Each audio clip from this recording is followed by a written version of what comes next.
linha, viu, Agostinho? Já o nosso primeiro entrevistado aqui conosco, o infectologista, o doutor Evaldo de Araújo. Muito boa tarde, doutor. Seja mais uma vez muito bem-vindo, hein?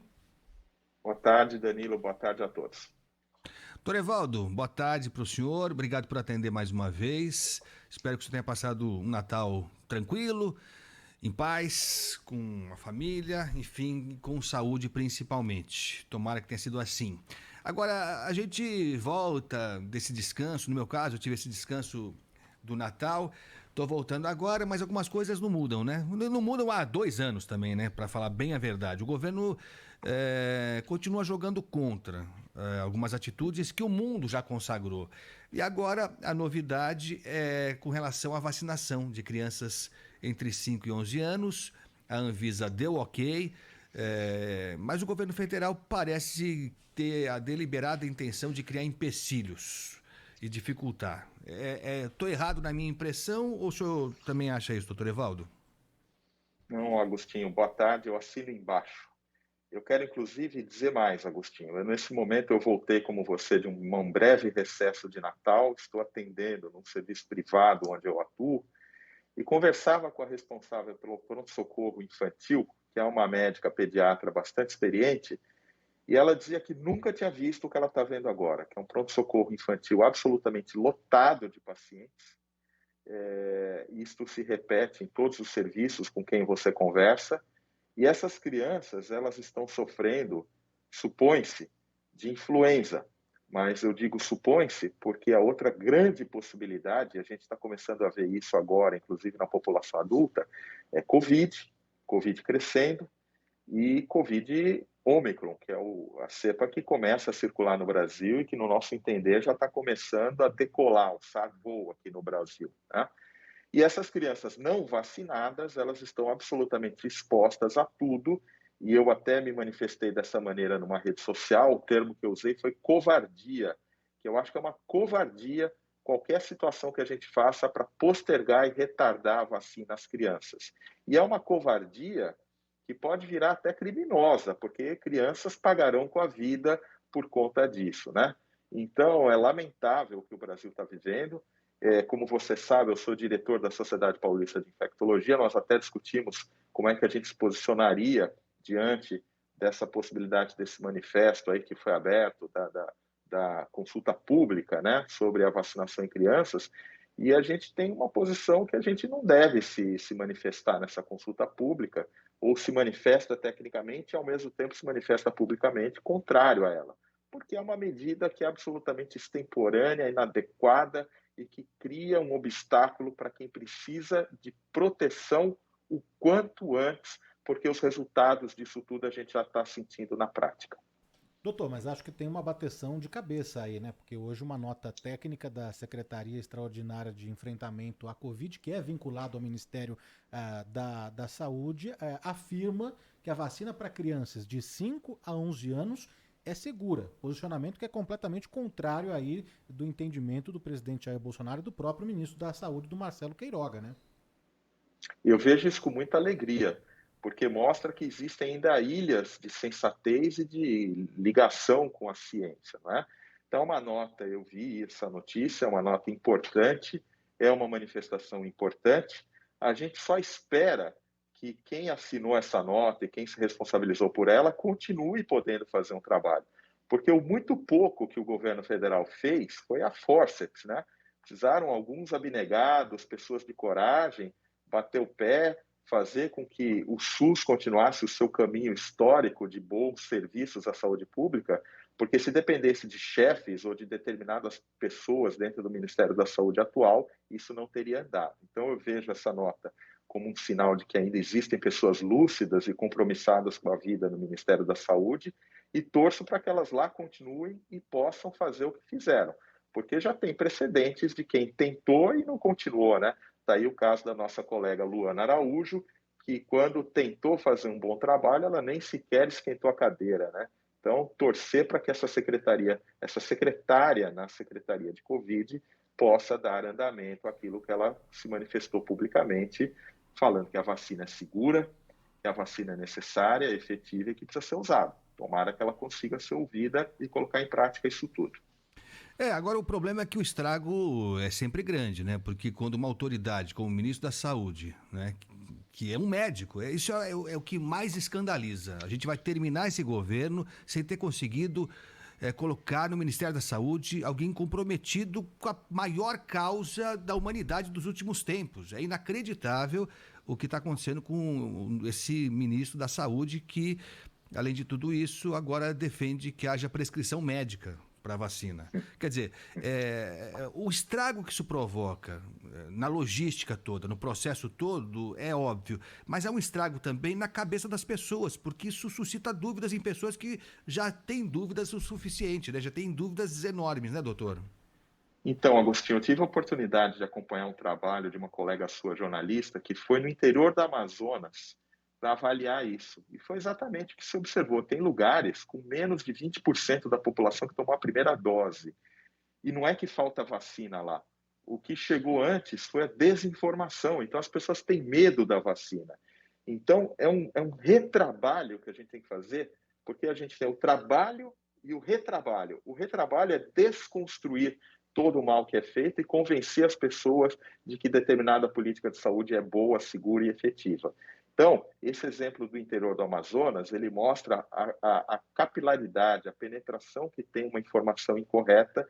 E eu não preciso aqui repetir o que você falou, mas é possível a gente calcular o mal que faz a saúde pública de um país quando você tem a maior autoridade de saúde no país falando as barbaridades que esse ministro tem falado. Doutor, uma dúvida frequente aqui dos nossos ouvintes, minha também, né? Porque nesse momento, por enquanto, só a Pfizer, não é? Que está autorizada aí a vacinar. Me parece que a Pfizer saiu na frente em alguns quesitos com relação a outras vacinas, né? O que tem de diferente na vacina da Pfizer? A gente não está falando aqui que é mais segura, que protege mais que a Coronavac ou que a AstraZeneca, né? Mas quais pontos técnicos aí que o senhor pode apontar na vacina da Pfizer para vacinar justamente essa população aí de 5 a 11 anos? Veja, Danilo, a vacina da Pfizer, como a vacina da Moderna, elas têm a mesma tecnologia do RNA mensageiro. São vacinas muito seguras e que fizeram os testes em crianças e que hoje já estão em uso em larga escala. Mas a vacina de vírus inativado, que no caso do Brasil é a Coronavac, ela também é extremamente segura, tem estudos clínicos feitos a partir da China e ela já está em uso, inclusive em alguns países aqui da América Latina, como é o caso do Chile, em crianças. E essa é uma vacina que pode ser utilizada, inclusive, a partir dos 3 anos de idade. Então, qualquer discussão ideológica à parte, o que a gente tem que olhar é a tecnologia que tem por trás das vacinas.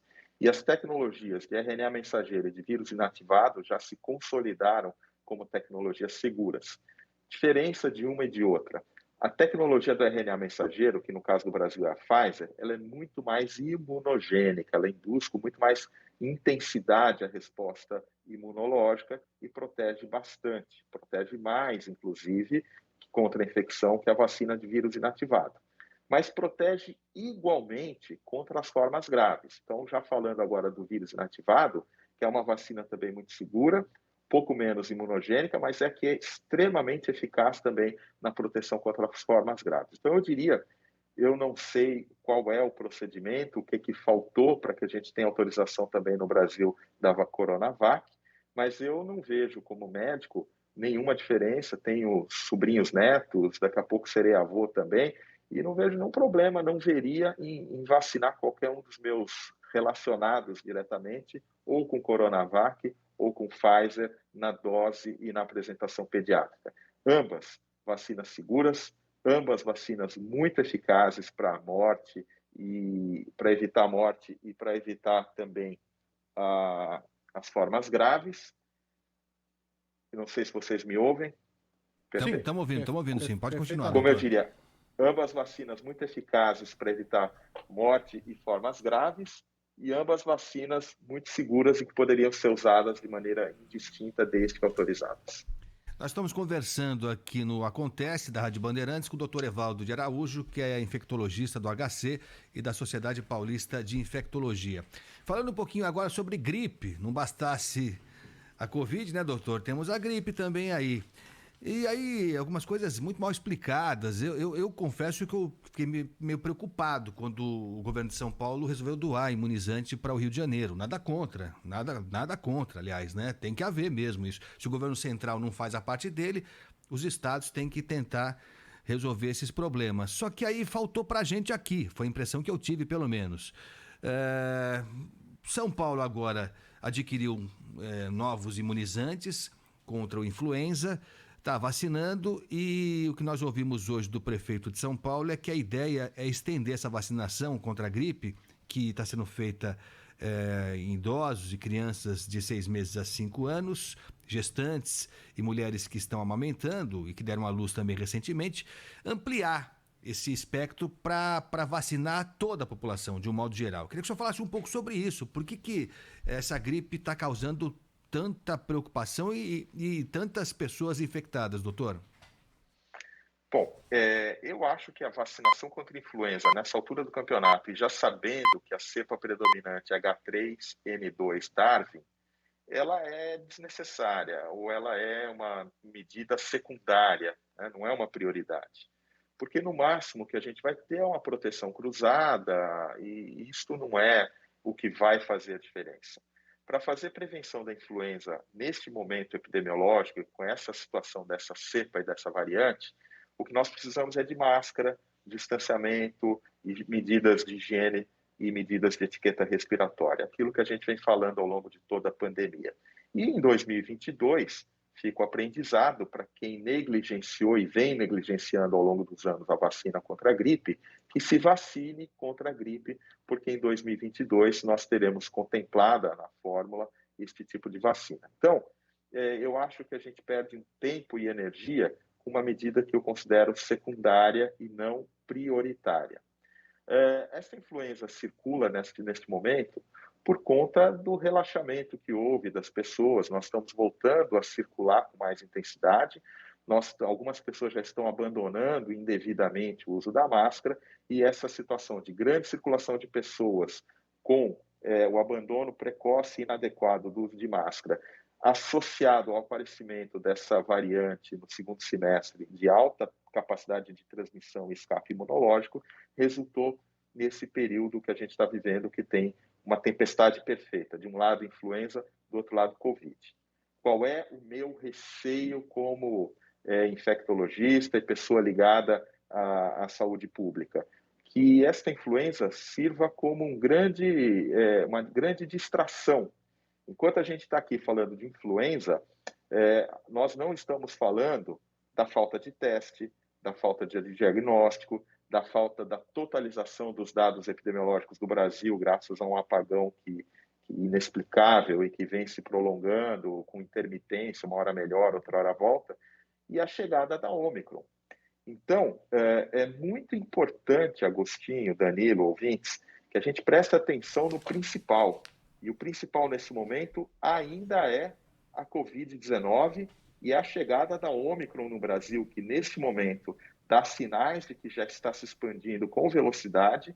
Nós temos muitas pessoas com diagnóstico recente de Covid vacinadas, portanto deve ser Ômicron, e a gente está falando de influenza porque infelizmente a gente teve essa coincidência. Mas as medidas de saúde pública mais relevantes nesse momento, elas não são relacionadas à vacina, são relacionadas a medidas comportamentais, a diagnóstico e em prover terapia de influenza para os grupos de risco. O problema também, não é, doutor, é que hoje com a Covid-19, né, o coronavírus, a gente sabe o nome, não é, do vírus, o nome, o sobrenome, sabe certinho o diagnóstico ali do paciente, né? Faz a testagem, deu positivo. Agora, com essa influenza aí, né, muitas vezes a pessoa estava até conversando mais cedo com o Agostinho, tem uma virose, tem alguma coisa e nem sabe o que é, né? E a pessoa quer saber, porque a gente ficou mal acostumado nesse sentido por conta da Covid-19. Mas a gente precisa ficar alerta aos sintomas mesmo, porque são bem semelhantes, né? O da Covid e da influenza, né, doutor? Veja, Danilo, nós não ficamos mal acostumados. A gente aprendeu a fazer o que tem que fazer, né? Então, eu entendi a sua expressão mal acostumado, mas é assim que tem que ser. Sim, Uma sim. pessoa que tem um sintoma respiratório, ela precisa de diagnóstico com nome e sobrenome do agente. É inaceitável, como política pública de saúde, que a gente faça hoje um diagnóstico sindrômico. Falar, isso é uma gripe ou isso é uma virose. Isso é inaceitável. Uma das lições que tem que sair da Covid é que os nossos laboratórios públicos e privados estejam armados, preparados para fazer diagnóstico etiológico. Existe tecnologia para isso, é uma tecnologia do ponto de vista financeiro acessível, o que precisa é que a gente priorize. E aí uma priorização de mão dupla. Precisa, de um lado, o gestor e o médico trabalhar para que isso ocorra, e, de outro lado, o paciente exigir do seu médico. Porque se o paciente aceita passivamente um diagnóstico singelo de uma virose ou de uma gripe, a coisa fica muito tranquila. Então, nós precisamos, nesse momento, desse diagnóstico laboratorial.